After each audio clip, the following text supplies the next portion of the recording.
নমস্কার বন্ধুরা, এখন এখানে ডিনারের আয়োজন চলছে। আর এই যে আমাদের দক্ষ হাতের সঙ্গে এখন মেখে নিচ্ছে। এখন কি বানানো হবে এটা? তাহলে এই যে বাটার নান বানাবে বাটার নান। কি কি দিয়েছো এটার মধ্যে মেখে নিচ্ছ যে?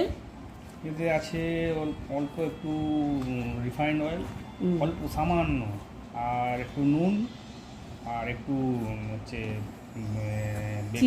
বেকিং সোডা, আর একটু অল্প সামান্য 2-4 দানা চিনি আছে। তারপরে এটাকে এটা একটু ভালো করে মিশিয়ে নিলাম।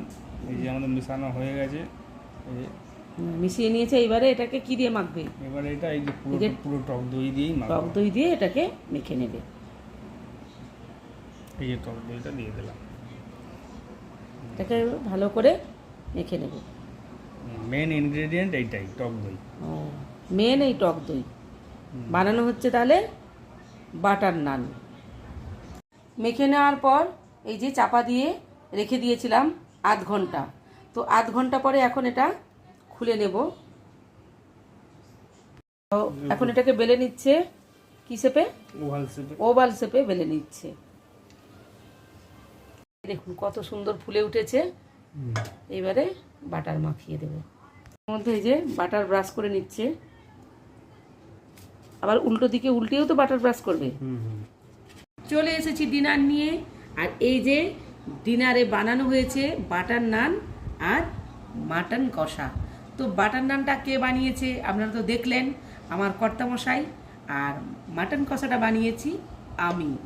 তো আজকে একটা স্পেশাল ডে, আজ আমাদের অ্যানিভার্সারি। তো সেই জন্য অ্যানিভার্সারির জন্য দুজনেই বানালাম। ও একটা আইটেম, আমি একটা আইটেম। তাহলে একটু খেয়ে দেখি। গরম আছে বলো বাটার? হ্যাঁ, ভীষণ গরম। বাটার নানটা কেমন হয়েছে খেয়ে বলো। আগে একটু ওকে খাইয়ে দিই। খুব নরম হয়েছে সব। তুমি একটু খাও। একটু মাটন নাও। হ্যাঁ, আমি খাচ্ছি। মাটন নাও। মাটনটা কেমন হয়েছে? রান্নাটা খুব সুন্দর সব। এইবারে আমি একটু খাই, কেননা যে বানিয়েছে তাকে তো আগে খাওয়ানো দরকার, তাই না বলুন?